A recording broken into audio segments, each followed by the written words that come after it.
ध्येयं सदा परिभवाग्निमभीष्टदोहं तीर्थास्पदं शिवविरञ्चिनुतं शरण्यं भृत्यार्तिहं प्रणतपालभवाब्धिपोतं वन्दे महापुरुषते चरणारविन्दं कल्याणानां निधानं कलिमलमथनं पावनं पावनानां पाथेयं यनमुक्षुः सपदि परपदा प्राप्तये प्रस्थितस्य विश्रामस्थानमेकं कविवरवचसा जीवनं सज्जनानां बीजं धर्मद्रुमस्य प्रभवतु भवता भूतये राम नाम। आज का जो प्रसंग है वो ये है कि लोग भ्रमित हो रहे हैं कि जो है नव संवत्सर विक्रमी नव संवत्सर गुरुवार को है या शुक्रवार को, अर्थात 19 मार्च को है या 20 मार्च को। लेकिन भ्रमित न हो, हिंदू नव वर्ष जो है इस वर्ष गुरुवार को ही प्रारंभ हो रहा है। जो दिवाकर आदि पंचांग को देखे उसमें राजा गुरु है और मंत्री मंगल है, जो गुरुवार को ही जो है नव संवत्सर दर्शाया है।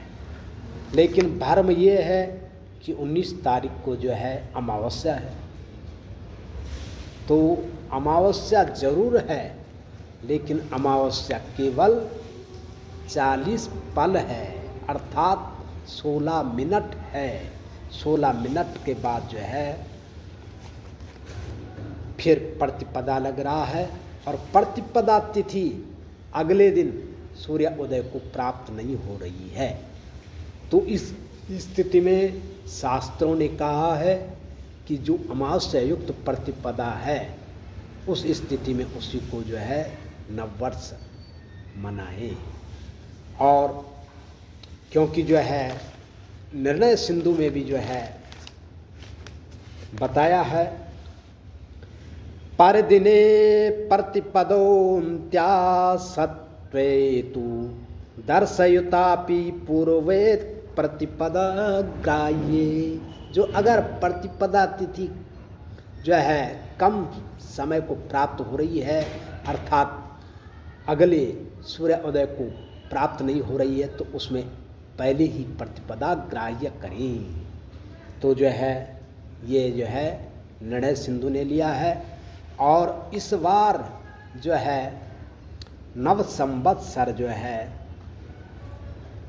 गुरुवार 19 मार्च को प्रारंभ हो रहा है, जिसके साथ चैत्र नवरात्रि प्रारंभ हो रही है।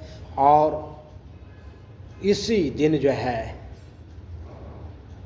हमारा रौद्र नामक संवत्सर प्रारंभ हो रहा है। सिद्धार्थी नाम संवत्सर पूर्ण होके और रौद्र नामक संवत्सर प्रारंभ हो रहा है, जिसका जो है हम वर्ष पर्यंत जो है संकल्प पूजन आदि में जो है रौद्र नामक संवत्सर का प्रयोग करेंगे। तो सबसे पहले जो है हम ये जान लें कि जो है ये घट स्थापना कब है। घट स्थापना वृष लगन अथवा अभिजीत मुहूर्त में है, और उस समय जो अगर कोई घट स्थापना करे तो सबसे उत्तम है। और 6:53 के बाद प्रतिपदा तिथि प्रारंभ हो रही है। 7 बजे से आप जो है कभी भी वैसे जो है शुभ मुहूर्त देख करके किसी भी समय घट स्थापना कर सकते हैं। और दूसरी बात यह है कि हम जो है नारियल को जब घट स्थापना में रखते हैं तो हम बहुत बड़ी गलती कर लेते हैं।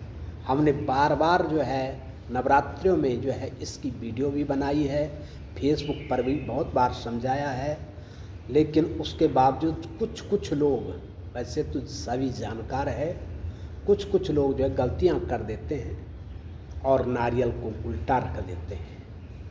नारियल रखने का जो कर्म है वो ये बताया शास्त्रों ने, अधो मुखो शत्रु विवर्धनाया ऊर्ध्वस्य वक्त्रा बहुरोग वृद्धे प्राची मुखी वित्त विनाशनाया तस्मात् शुभम सन मुख नारिकेलकम।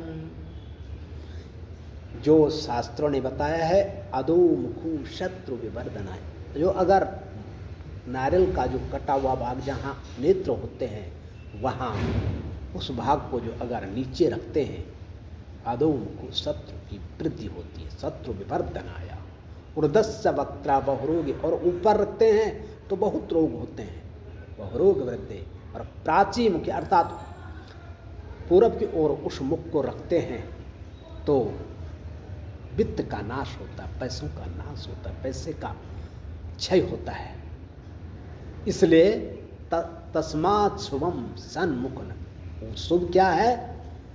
सन्मुख, यजमान की तरफ उस मुख को रखें। तो ये जो है नारियल रखने का कर्म है। और दूसरी बात जो है, हम लोग जो है नवरात्रियों में जो है कन्याओं का पूजन करते हैं, देवी का पूजन करते हैं और श्रृंगार चढ़ाते हैं। और श्रृंगार चढ़ाते समय हम क्या करते हैं कि वो श्रृंगार लाते हैं जिनमें कुछ है ही नहीं, अर्थात खाली नील पॉलिश की डब्बी होती है, काजल की डब्बी खाली होती है, केवल लिखा होता है, और चुनरी ऐसी होती केवल इतनी सा। क्या इतनी सी चुनरी से क्या कोई अपना सर ढक सकता है?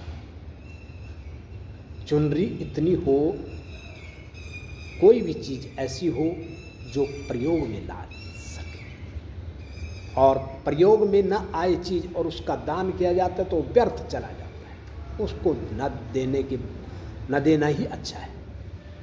चीज़ ऐसी दो जो काम में आए, किसी कन्या के काम में आए, किसी ब्राह्मण के काम में आए, किसी गरीब के काम में आए।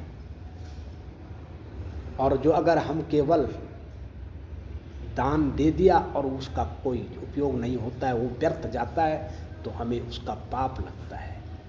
इसलिए ध्यान दें, हम जो पूजन करते हैं, जो दान करते हैं, वो अपनी मनोकामना को पूर्ण करने के लिए करते हैं।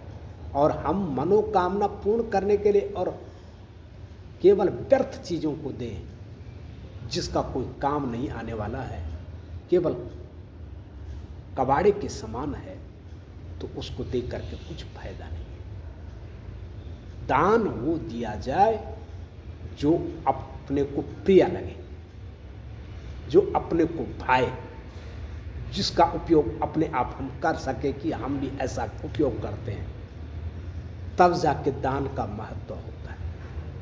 और जो है दान ऐसा दिया जाए जो हमें नहीं चाहिए, वो बेकार है, हमारे घर में पड़ा हुआ, और इसको दान देते तो वो गलत है।